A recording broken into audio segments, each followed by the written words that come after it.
Hey guys, another quick one take review, and today I want to talk about Johnny Thunders and the Heartbreakers' L.A.M.F.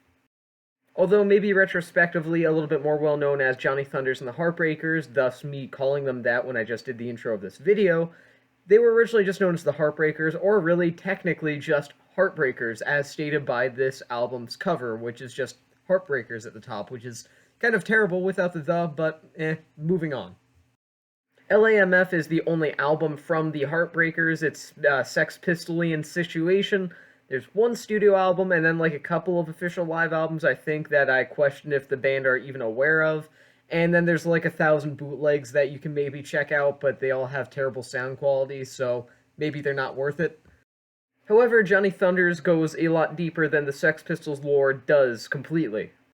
Between his work with the New York Dolls, the work with the Heartbreakers, as well as his several solo albums that he did up until his death in 1991 from drug-related causes, Johnny Thunders did a fair amount of music, and he was a very interesting individual as well, with a very tragic life.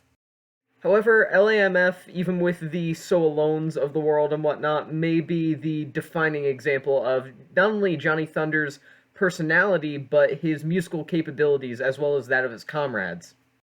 L.A.M.F. is presented in a very raw style, as you might expect from punk from 1977, but it isn't always directly punk, which I find very interesting. There are times where they embrace a bit more of the glam side that is a bit more relevant for Johnny Thunders and also bandmate Jerry Nolan's previous band, the New York Dolls, who, I mean, they're a bit of an obscure band now, I suppose, but they are also one of the most important punk bands of all time, if not in a top three.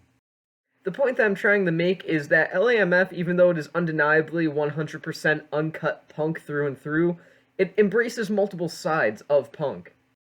Many songs here are remarkably catchy, with songs like I Want to Be Loved having hooks and melodies and a general sense of memorability that rivals that of melody punk masters the Ramones, and that sounds crazy to say considering the Ramones are maybe the defining example of a punk band that are great with melody, but the Heartbreakers definitely give them a run for their money, and the same can be said for the Buzzcocks as well, who are, again, another example of a great melodic punk band.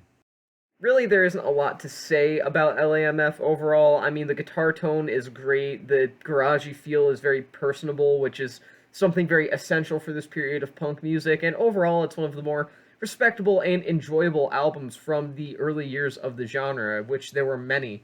So to say that's one of the best is certainly an impressive feat in and of itself.